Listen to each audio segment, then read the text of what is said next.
Hi everyone and welcome to my channel. Today we are starting with one of the biggest aha topics in German, der, die, das and the cases. Have you ever asked yourself why the dog becomes suddenly den Hund? Geh weg! Geh weg, Hund! Well, this video is for you. Here's the good news. It's not random. In German, articles are like small signals. They shows us who is doing the action, who is affected, and who something belongs to. In English, it is easy.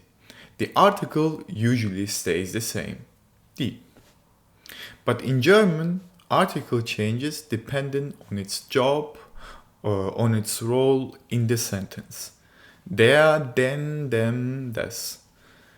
It can feel confusing at first, but once you understand the system behind it, German starts feeling chaotic and start feeling predictable. So let's slow down, start from the zero and build step by step. So by the end of this video, you finally see what these articles are doing. I'll use my own learning material and explain the articles to real life examples. Alright, let's look at one example sentence. Den Mann beißt der Hund.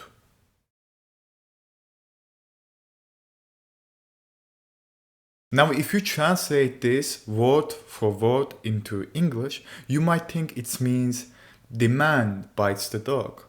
But that's not true. Usually, the dog bites the man, not man bites the dog. This is exactly where German works differently. In English, word order tells us who's doing the action. Subject usually comes first. So in English, the dog bites the man. In this sentence, the emphasis is on the man.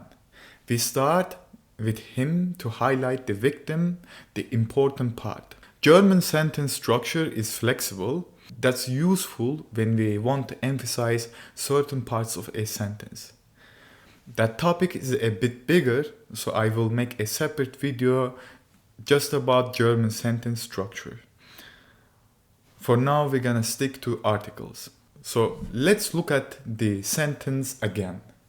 Den Mann beißt der Hund. Den Mann is accusative. That tells us this is the person being affected. Der Hund is nominative. That tells us this is the one doing the action. So even though den Mann comes first in the sentence, he's not the one biting. The meaning is the dog bites the man. The articles tells us truth, not the position. That's why German sentences can change order without changing meaning, as long as the articles stays clear. So let's just compare. Der Hund beißt den Mann beißt der Hund. Different word order, same meaning.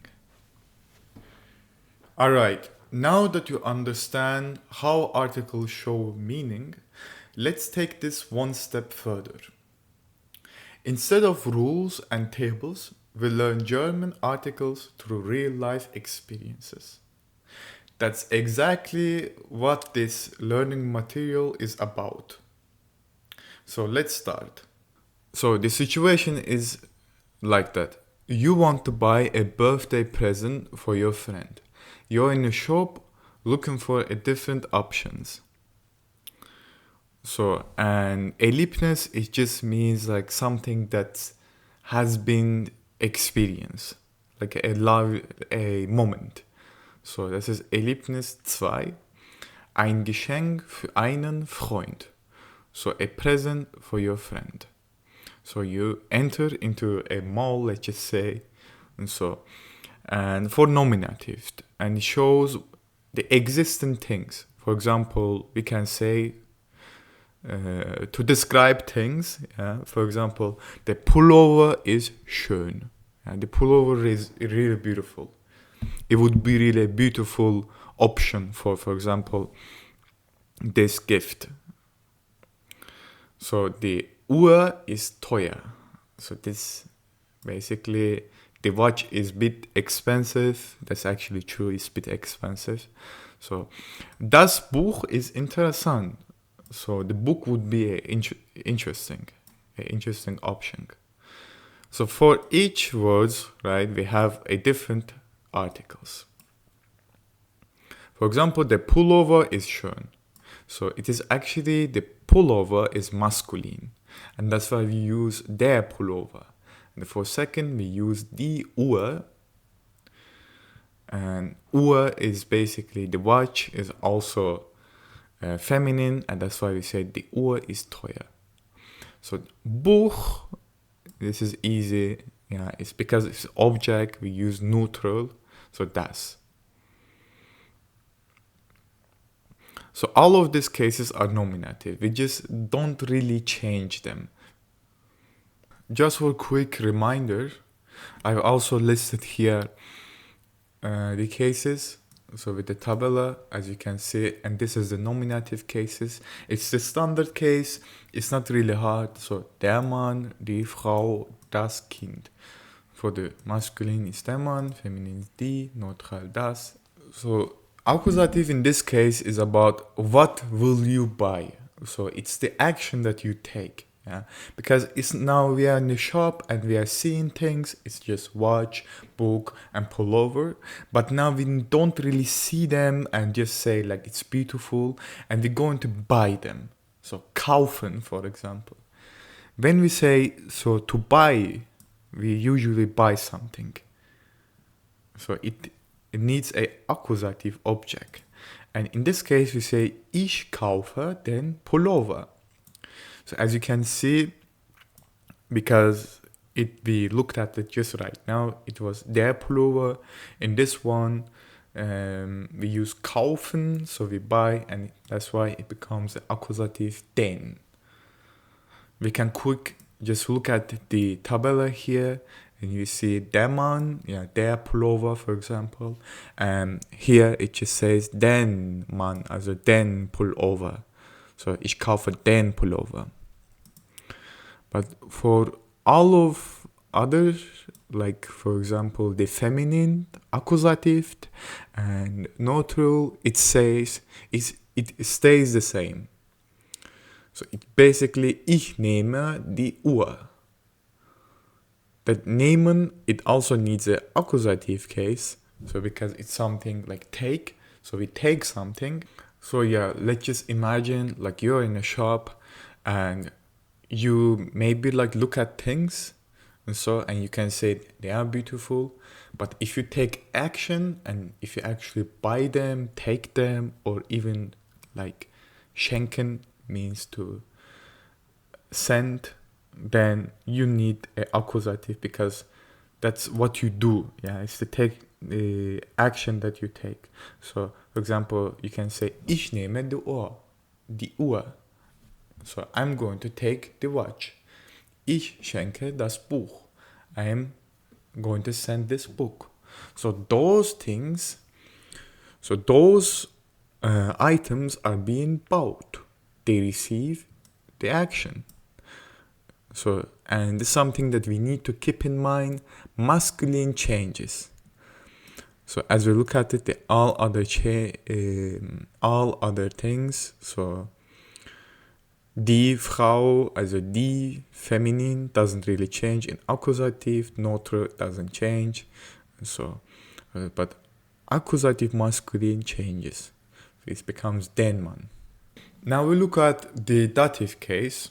So what really dative case says and means in the sentence. So dative just means who gets what. So who gets the gift in this case. For example, we're in a shop, we're looking for a gift, for a present for our friend, and then we say like who gets this present. So for example, we can say ich schenke dem Freund den Pullover. So thing that we are basically sending, yeah, is the pullover.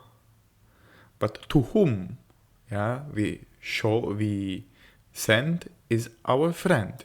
So that is the dative, indirect object. Ich schenke dem Freund den Pullover. For example, that is the masculine, dem Freund, friend. And for the second one, we say, ich gebe der Schwester die Uhr. So it's usually the die Schwester, but it becomes der because it's dative. So, ich kaufe dem Kind das Buch. So I buy for the child this book. I buy this book for the child.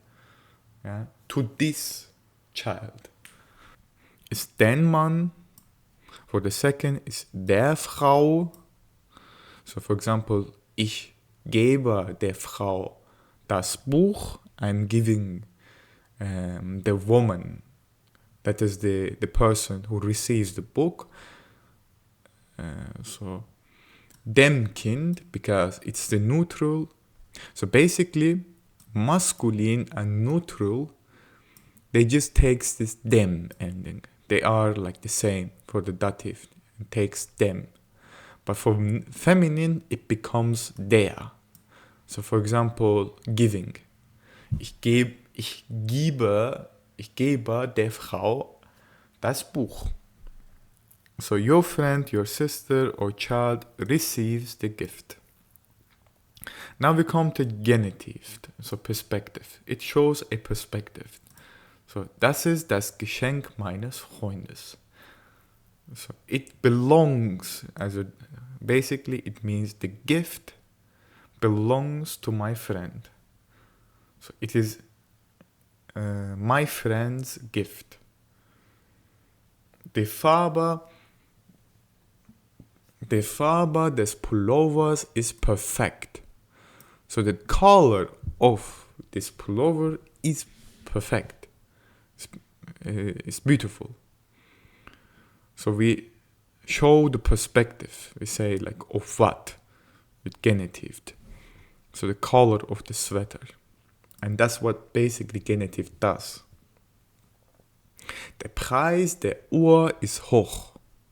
Now we talk about the price of this Uhr and say it's really high. And when we look at it, for example, das Geschenk, das ist das Geschenk meines Freundes. So meines is des. So the ending, so des that takes. And Freund is masculine, and that's why we use the masculine case, so des. So Freund, so Mannes. So for the second one, the Farbe des Pullover, this is also a masculine and also takes the same ending. So the Farbe des Pullovers. But for the feminine, for example, Uhr is feminine. When it is a feminine, then it takes now der for the genitive. So we say, der Preis der Uhr ist hoch. So der in this case just means of in English. So the price of this watch is really high. Hoch just means high. Thank you guys for watching this video. In the future, I'm planning to make videos, helpful videos like this to help you improve your Germans. So you guys can tell me what you guys would like to learn, and I would like to know more about this. I'll see you guys in our next session. So bis dann, ciao, bye bye.